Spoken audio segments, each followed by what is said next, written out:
বিসমিল্লাহির রহমানির রহিম। প্রিয় শিক্ষার্থীবৃন্দ, আজকের অষ্টম শ্রেণীর গণিত ক্লাসে সকলকে স্বাগতম। অবস্থান মানচিত্রে স্থানাঙ্ক জ্যামিতি পর্বে আজকের পাঠের শিরোনাম হচ্ছে এক্স অক্ষের সমান্তরাল সরল রেখার সমীকরণ নির্ণয়। শিক্ষণফল ১, এক্স অক্ষের সমান্তরাল সরল রেখার সমীকরণের একক কাজের সমাধান করতে পারবে। ২, এক্স অক্ষের সমান্তরাল সরল রেখার সমীকরণের লেখচিত্র অঙ্কন করতে পারবে। শুরু করা যাক। জোড়ায় কাজ। নিচে উল্লেখিত কোন কোন বিন্দুগামী সরল রেখা এক্স অক্ষের সমান্তরাল হবে তাদেরকে চিহ্নিত করে নিচের ঘরে লিখো। নিচে স্থানাঙ্কগুলো দেয়া আছে। আমরা একটি ছক কাগজ নিই। ছক কাগজে এক্স ও এক্স ড্যাশ এবং ওয়াই ও ওয়াই ড্যাশ অক্ষ দেয় পরস্পর ও বিন্দুতে ছেদ করে, যার স্থানাঙ্ক 0, 0। এখন আমরা এক্স অক্ষের সমান্তরাল স্থানাঙ্কগুলো ছক কাগজে স্থাপন করব। প্রথমে এ বিন্দুটি নিই। এ বিন্দুর স্থানাঙ্ক 3, -3, অর্থাৎ মূলবিন্দু থেকে এক্স অক্ষ বরাবর 3 ঘর ডানে এবং ওয়াই অক্ষ বরাবর 3 ঘর নিচে, যেহেতু মাইনাস নিচের দিকে আসবে। তারপরে জি বিন্দু। জি বিন্দুটির স্থানাঙ্ক হচ্ছে -10, -3, অর্থাৎ যেহেতু -10 ভুজ এক্স অক্ষ থেকে বাম পাশে 10 ঘর আসবে এবং যেহেতু কোটির মান -3, এর জন্য এটি নিচের দিকে -3 ঘর আসবে।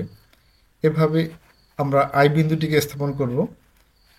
আই বিন্দুর স্থানাঙ্ক হচ্ছে 13, -3, 13, অর্থাৎ এক্স অক্ষ বরাবর ডান দিকে মূলবিন্দু হতে ডান দিকে 13 ঘর ডানে যাবে এবং সেখান থেকে 3 ঘর নিচে আসবে। এক্ষেত্রে আমরা দেখতে পাচ্ছি যে প্রতিটি বিন্দুর কোটি একই, ভুজ ভিন্ন কিন্তু কোটি একই। অতএব এই রেখাটি এই বিন্দু তিনটিকে যোগ করলে একটি সরলরেখা পাওয়া যাবে। আমরা সমাধান লিখব এভাবে। আমরা জানি যে সকল বিন্দুর কোটির সংখ্যাগত মান একই, ওই সকল বিন্দুর সংযোজক সরলরেখা এক্স অক্ষের সমান্তরাল। এখানে এ 3, -3, জি -10, 3, আই 13, 3 বিন্দুগুলোর কোটির সংখ্যাগত মান একই, অর্থাৎ -3। অতএব এ 3, -3, জি -10, 3, আই 13, 3 বিন্দুগামী সরল রেখা এক্স অক্ষের সমান্তরাল এবং সরল রেখাটির সমীকরণ হলো y -3। এবার দ্বিতীয় রেখাটি অঙ্কন করব। ছক কাগজে এক্স ও এক্স ড্যাশ এবং ওয়াই ও ওয়াই ড্যাশ অক্ষ দেয় পরস্পরকে ও বিন্দুতে ছেদ করে, যার স্থানাঙ্ক 0, 0।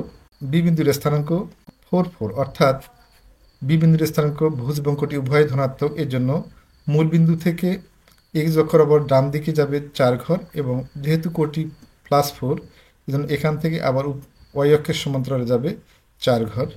এর জন্য আমরা বলতে পারি বি বিন্দুর স্থানাঙ্ক 4, 4।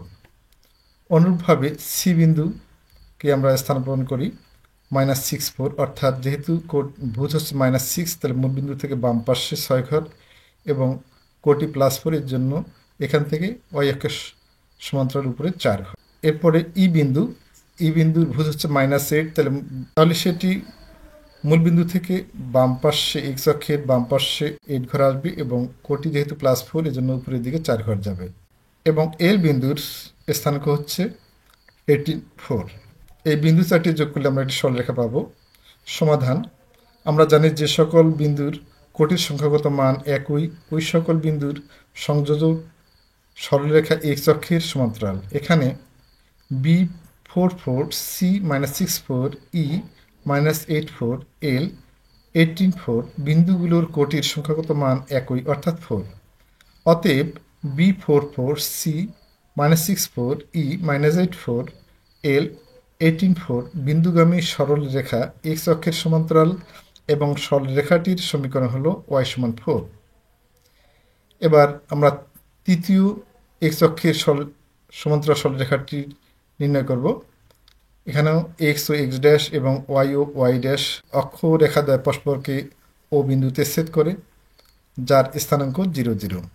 এবার ডি বিন্দুর স্থানাঙ্ক হবে -4, 7, অর্থাৎ মূল বিন্দু থেকে 7 ঘর বাম পাশে যাবে এবং কোটি যেহেতু +7, এর উপরের দিকে ওয়াই অক্ষের সমান্তরাল 7 ঘর হবে। এভাবে আমরা যে বিন্দুটি স্থানাঙ্ক প্রথম চতুর্ভাগে পাবো 15, 7 এবং এম বিন্দুর স্থানাঙ্ক পাবো প্রথম চতুর্ভাগে 27। এই বিন্দু তিনটিকে যোগ করলে একটি সরলরেখা পাওয়া যায়। সমাধান: আমরা জানি যে সকল বিন্দুর কোটির সংখ্যাগত মান একই ওই সকল বিন্দুর সংযোগ সরলরেখা এক্স অক্ষের সমান্তরাল। এখানে D-47, J-15, M-27 বিন্দুগুলোর কোটির সংখ্যাগত মান একই অর্থাৎ 7। অতএব D-47, J-15, M-27 বিন্দুগামী সরল রেখা এক্স অক্ষের সমান্তরাল এবং সরল রেখাটির সমীকরণ হলো y=7। বিন্দুগুলোকে গ্রাফ পেপারে চিত্র 6.20 উপস্থাপন করো এবং এক্স অক্ষের সমান্তরাল বিন্দুগুলো সংযোগ করো। উপরের ঘরে লেখা তোমাদের উত্তর গ্রাফ পেপারের সঙ্গে মিলিয়ে নাও। আমরা ইতিপূর্বে কিন্তু এক্স অক্ষের সমান্তরাল রেখা 3টি অঙ্কন করেছি। সেই 3টি রেখাকে আমরা একটি ছক কাগজে অর্থাৎ গ্রাফ পেপারে আমরা উপস্থাপন করব। তাহলে এখানে এক্স ও এক্স ড্যাশ এবং ওয়াই ও ওয়াই ড্যাশ অক্ষদ্বয় পরস্পরকে ও বিন্দুতে ছেদ করে ও বিন্দুর স্থানাঙ্ক 0, 0।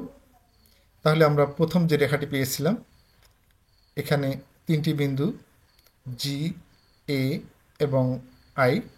দ্বিতীয় সরলরেখাটি এক্স অক্ষের সমান্তরালে ছিল, তার বিন্দুগুলো যথাক্রমে 4টি বিন্দু ই, সি, বি এবং 18 এল। এবং তৃতীয় সরলরেখাটির বিন্দু ছিল 3টি ডি, জে এবং এম।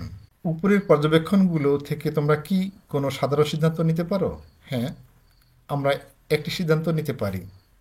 যে সকল বিন্দুর কোটি একই তাদেরকে ক্রমান্বয়ে যোগ করলে এক্স অক্ষের সমান্তরাল সরলরেখা পাওয়া যায়।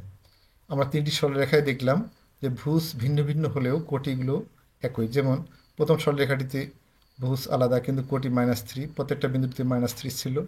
দ্বিতীয় সরলরেখাটিতে কোটি 4 ছিল এবং তৃতীয় সরলরেখাটিতে কোটি ছিল 7 এবং ভুজগুলো ছিল ভিন্ন ভিন্ন। এর জন্য আমরা বলতে পারি যে সকল বিন্দুর কোটি একই তাদেরকে ক্রমান্বয়ে যোগ করলে এক্স অক্ষের সমান্তরাল সরলরেখা পাওয়া যায়। প্রিয় শিক্ষার্থীবৃন্দ, আজকের ক্লাস এখানে শেষ করছি।